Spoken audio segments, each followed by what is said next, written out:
استفادہ کرنے یعنی فائدہ اٹھانے کے تناظر میں ہے، ان سب کا رب، ان سب کا خالق اور خالق حقیقی وہ اللہ تعالیٰ کی ذات ہے۔ یہ کتنی عجیب سی بات ہے یہاں پر کہ ایک چھوٹی سی ٹیبل دیکھیں تو اس کے بنانے والے کا تصور آ جائے، ایک خوبصورت کرسی دیکھیں تو اس کے تو بنانے والے کا تصور آ جائے، ایک خوبصورت بنگلو دیکھ لیں تو اس کے بنانے والے کا تصور انسان کے ذہن کے اندر پیدا ہو جائے، بلکہ اگر ریگستان کے اندر ایک جھوپڑا دیکھ لیں، ہٹ دیکھ لیں، اس ہٹ پر نظر پڑتے ہی انسان کے دماغ کے اندر فوراً یہ سوال پیدا ہوتا ہے کہ کس نے اس جھوپڑے کو یہاں پر بنایا ہے، کھڑا کیا ہے، اور کون اس کے اندر رہ رہا ہے؟ تو یقیناً تصور اس کے بنانے والے کا سامنے آتا ہے۔ اور کتنی حیران کن بات یہ ہے کہ بہت سارے لوگ تعلیم کے نام پر اور بہت سارے لوگ اپنے فکری گمراہی کے تناظر میں یہ سب کچھ دیکھنے کے باوجود اس رب کا ہی انکار کر دیں جس رب نے ان تمام اشیاء کے اندر حسن، جمال، کمال اور عظمت کو پیدا کیا ہے۔ مسلمانوں کو جب یہ سکھلایا اور بتلایا گیا کہ وہ الحمدللہ رب العالمین سے اللہ تعالیٰ کے کلام کا آغاز کریں، تو اس کے پیچھے ایک حکمت یہ بھی ہے کہ وہ اس بات کا ہمیشہ یقین رکھیں کہ کوئی چیز اس دنیا کے اندر خود بخود وقوع پذیر نہیں ہوئی، خود بخود وجود میں نہیں آئی، بلکہ یہ اللہ تعالیٰ کی ذات ہے کہ جس نے تمام کی تمام اشیاء کو وجود بخشا ہے۔ اور جس جس چیز کو آپ دیکھتے ہیں، جس جس وجود میں دیکھتے ہیں، جس جس رنگ میں دیکھتے ہیں، جس جس حیت میں دیکھتے ہیں، جس جس شکل میں دیکھتے ہیں، جس جس نوع میں دیکھتے ہیں، قسم میں دیکھتے ہیں، آپ حیران ہوتے ہیں کہ وہ چیز بالکل اسی طریقے سے بنی ہوئی ہے اور وہ چیز اسی طرح بن کر کے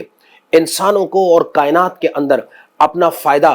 اس کا بٹوارا کر رہی ہے، اس کی تقسیم کر رہی ہے جس طریقے سے اس کو ہونا چاہیے تھا۔ انسان کا وجود آپ سر کے بال سے لے کر کے پاؤں، بلکہ پاؤں کے تلے تلووں تک آپ اس کا مشاہدہ کریں، ایک ایک چیز کتنی پرفیکشن کے ساتھ، کاملیت کے ساتھ اپنی جگہ پر اللہ تعالیٰ نے تخلیق فرمائی ہے۔ اور آج کا انسان کو دیکھ کر کے وہ اے آئی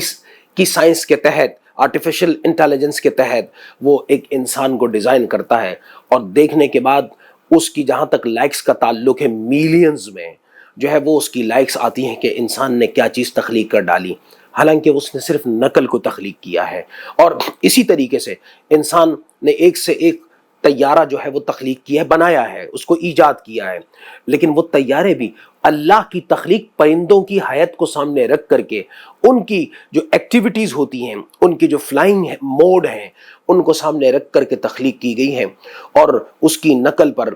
ان کو بنایا گیا ہے۔ تو اصل تعریف کا مستحق وہ انسان نہیں، وہ رب ہے جس نے سب سے پہلے ان اشیاء کو تخلیق کیا جنہیں دیکھ کر کے انسان تخلیق کرتا ہے، اور اس کے بعد پھر وہ انسان ہیں جو ان چیزوں کو، اللہ کی مصنوعات کو، اس کی مخلوقات کو دیکھ کر کے بنانے والے ہیں۔ اہل ایمان کو یہاں اس بات کی طرف متوجہ کیا گیا ہے کہ کائنات کے اندر جتنی بھی صنعتیں ہیں، جتنی بھی تخلیقات ہیں، ان کا تعلق نباتات سے ہو، جمادات سے ہو، حیوانات سے ہو، یا شجر و حجر سے ہو، یا کسی اور چیز سے ہو، وہ سب کی سب اللہ سبحانہ و تعالیٰ کی اتنی خوبصورت صنعت ہے، تخلیق ہے، کریشن ہے کہ انسان ان کو دیکھتا ہے تو دنگ رہ جاتا ہے، اور اس کے ذہن میں لا محالہ اس خالق کا اور اس رب کا تصور پیدا ہونے لگتا ہے جس کے لیے اللہ تعالیٰ نے خود ارشاد فرمایا کہ الحمدللہ رب العالمین، کہ تمام کی تمام تعریفیں اس رب کے لیے ہے جو جہانوں کا پروردگار ہے، جہان کا نہیں، جہانوں کا پروردگار ہے۔ اور جہان یہ سنگولر ہے، یعنی ایک ہے، اور العالمین یعنی جہانوں، تمام جہانوں کا۔ اب جہاں تک جہانوں کا معاملہ ہے، ہمارے مفسرین نے کل 18,000 عوالم گنوائے ہیں، اور 18,000 یعنی دنیایں، یا آج کی اصطلاح میں 18,000 گیلیکسیز کو گنوایا ہے، کائناتوں کو گنوایا ہے۔ لیکن آج کی جدید سائنس اس بات کو ثابت کرتی ہے کہ اول تو انسان اس کائنات کے اندر موجود کائناتوں کو، اس کائنات کے اندر موجود گلیکسیز اور کہکشاؤں کو، ان گلیکسیز کے اندر موجود دنیاؤں کو نہ تو گن سکتا ہے، اور جب گن نہیں سکتا تو جان بھی نہیں سکتا۔ اور جہاں تک گننے کی بات تھی تو ہو سکتا تھا کہ انسان مشینوں کو لگا کر کے اور ان دنیاؤں کو گننے کا عمل شروع کر دیتا، اور کل آپ کو آ کر کے بتا دیا جاتا کہ ہم نے دنیا میں 10 بلین ٹریلین گلیکسیز کو دریافت کر لیا، لیکن گلیکسیز کے اوپر کام کرنے والے اور انسانی اور کائناتی فضاؤں کے اندر کام کرنے والے جتنے بھی سائنسدان ہیں، انہوں نے اپنے ہاتھوں کو کھڑا کر لیا ہے کہ اس کائنات کی عظمتوں کو وہ نہیں جان سکتے، اور اس لیے نہیں جان سکتے کہ کائنات کو انہوں نے بنایا نہیں ہے۔ کائنات کو تو جس بنانے والے نے بنایا ہے وہ خود اتنا عظیم ہے کہ اس کی عظمت کو انسان نہیں جان پاتا، اسی لیے اس کی عظمت کو جاننے کا صرف ایک ہی طریقہ ہے، اور وہ طریقہ یہ ہے کہ انسان بن کر کے، یعنی انسان عبد بن کر کے، اللہ کا بندہ بن کر کے اپنے رب کی ثنا بھی کرے، تعریف بھی کرے، توصیف بھی کرے۔ اور جب بنانے والے کی ثنا، توصیف اور تعریف کر لی جاتی ہے تو جو کچھ اس نے بنایا ہوتا ہے اور جہاں جہاں بنایا ہوتا ہے اور جیسے جیسے بنایا ہوتا ہے، اس کی تعریف اور توصیف بھی اس کو شامل ہو جاتی ہے۔ اسی لیے رب تعالیٰ ارشاد فرماتا ہے کہ الحمدللہ رب العالمین۔ اور یہ رب کیا ہے؟ رب وہ ہے جو پالتا ہے، اور پالنے کا تصور ہمارے ہاں والدین کے حوالے سے یہ سامنے آتا ہے۔ بچہ پیدا ہوتا ہے، پیدا ہونے کے فوراً بعد سے، بلکہ پیدا ہونے سے قبل بھی والدہ اس بچے کی پیدائش کے معاملات کو بحسن و خوبی دیکھ رہی ہوتی ہے، اور جب بچہ پیدا ہو جاتا ہے اس وقت سے لے کر کے جب تک وہ بچہ عقل، شعور کو حاصل نہیں کر لیتا، یعنی بالغ نہیں ہو جاتا، اس وقت تک والدین اس کی رکھوالی کرتے ہیں، حفاظت کرتے ہیں، اور اس کے تمام معاملات کی دیکھ بھال کرتے ہیں۔ یہاں پر جو اللہ تعالیٰ اپنے لیے رب فرماتا ہے،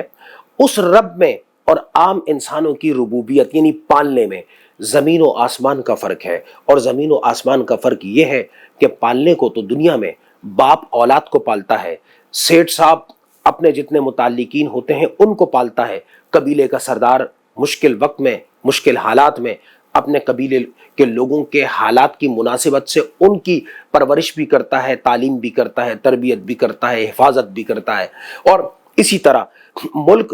اور ریاست بذات خود بھی آج جب نیشن اسٹیٹس کا دور ہے، اور اس سے پہلے کہ اللہ یعنی ان کے جو سربراہ ہوا کرتے تھے وہ تمام کے تمام اپنی رعایا کی رکھوالی کرتے تھے، ان کو پالا کرتے تھے، لیکن یہ بات پیش نظر رہے، یہ جتنے لوگ میں نے گنوائے ہیں یہ اس وقت تک ہی صرف انسان کو پال سکتے ہیں جب تک ان انسانوں کے بارے میں ان کو علم ہو، یا جب تک وہ خود اس پوزیشن میں ہوں کہ وہ کسی کو پال سکیں۔ جب کسی سیٹھ صاحب پر غربت طاری ہو جائے تو پھر لوگوں کا پالنا تو دور کی بات ہے، وہ خود اپنی اولاد کو نہیں پال پاتا۔ اللہ نہ کرے والدین بوڑھے ہو جائیں، معذور ہو جائیں، تو ان کے پالنے کا عمل نہ صرف یہ کہ رک جاتا ہے بلکہ وہ اس بات کے محتاج ہو جاتے ہیں کہ اب خود ان کو پالا جائے، خود ان کی ضرورت کو پورا کیا جائے، خود ان کی رکھوالی کی جائے، خود ان کی ضروریات اور مجبوریوں کو دیکھ کر کے ان کی ضروریات کو پورا کیا جائے۔ اللہ سبحانہ ہوا تعالی بے نیاز ہے کہ وہ انسان کے سامنے حاجت مند ہو جائے، وہ اب الصمد ہے، یعنی بے نیاز ہے، اور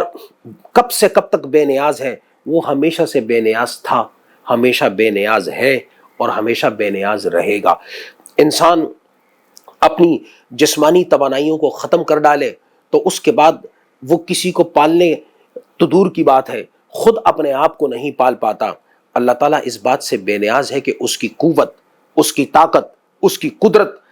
وہ ختم ہو سکے یا کوئی اس سے چھیننے کی کوشش کر کے اس سے سلب کر سکے۔ اللہ تعالیٰ تو ان اللہ علی کل شیء قدیر ہے، وہ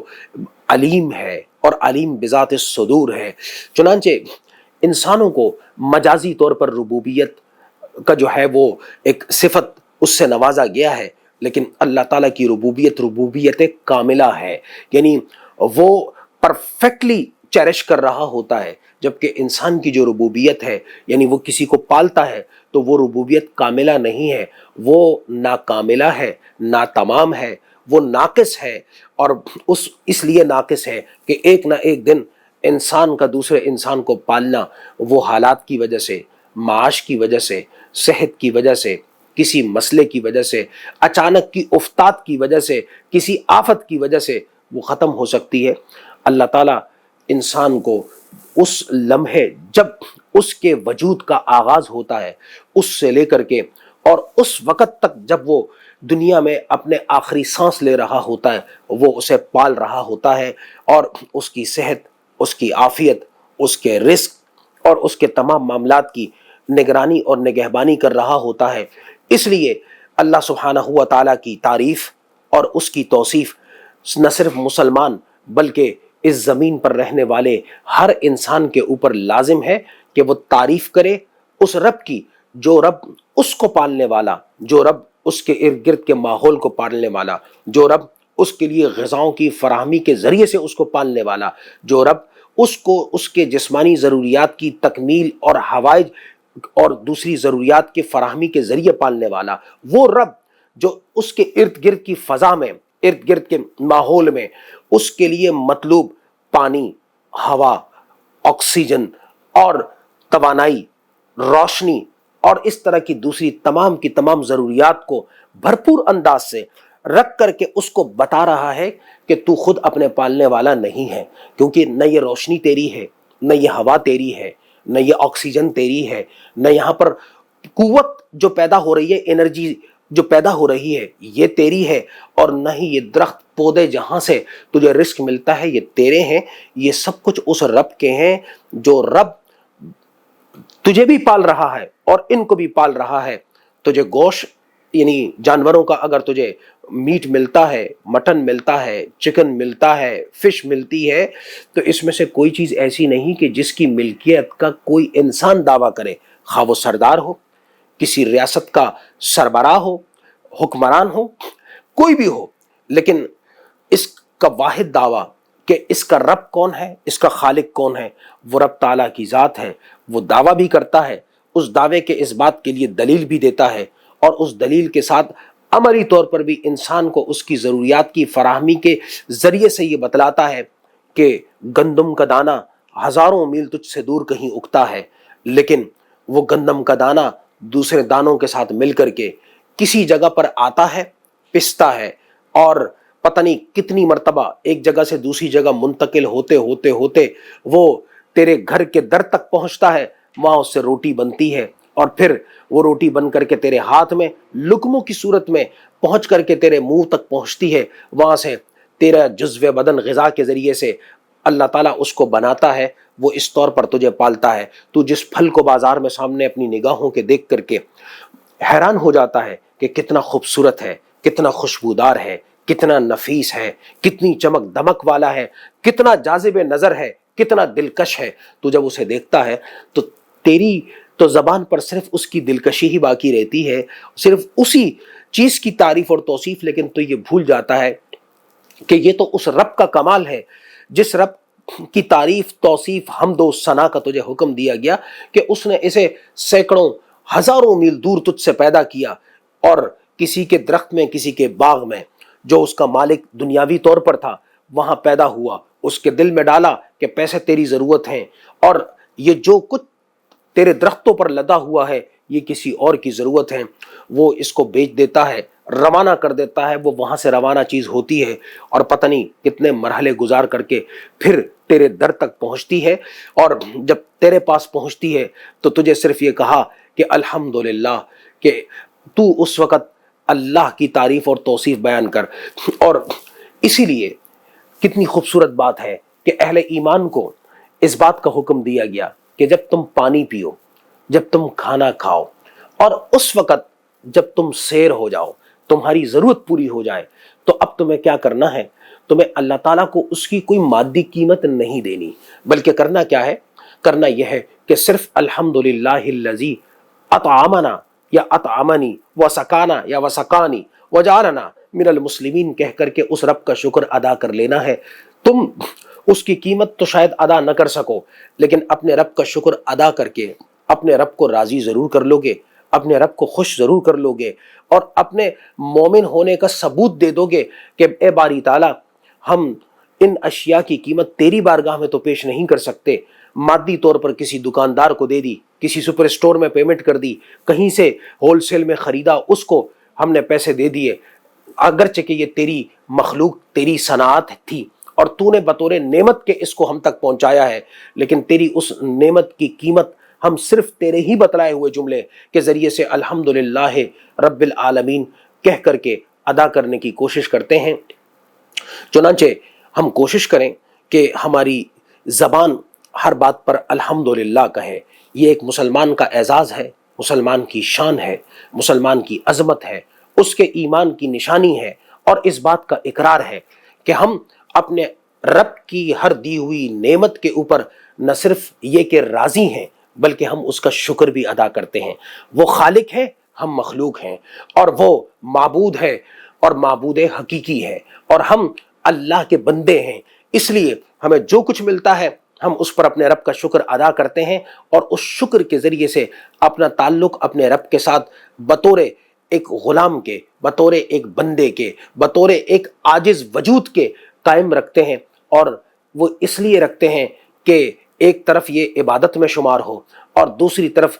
جتنی نعمتیں ہیں ہم ان نعمتوں کا شکر ادا کریں۔ اور بندہ جب اللہ کی نعمتوں کا شکر ادا کرتا ہے تو اللہ تعالیٰ اس پر اپنی نعمتوں میں مزید اضافہ کر دیتا ہے۔ اس شکر کے بدلے اس کو مزید اللہ تعالیٰ اپنی رحمتوں اور برکتوں سے نواز دیتا ہے۔ جن چیزوں سے وہ محروم ہوتا ہے اللہ تعالیٰ اس کی ان محرومیوں کو زندگی کے کسی موڑ پر دور کر کے مزید اس کے لیے نعمتوں کے در اور دروازوں کو وہ کھول دیتا ہے۔ اور اسی لیے اللہ تعالیٰ ارشاد فرماتا ہے کہ تم محسوس کرو یا نہ کرو، تم جان سکو یا نہ جان سکو، تم کل ایسے آلے ایجاد کر سکو، ٹولز کر سکو یا نہ کر سکو، لیکن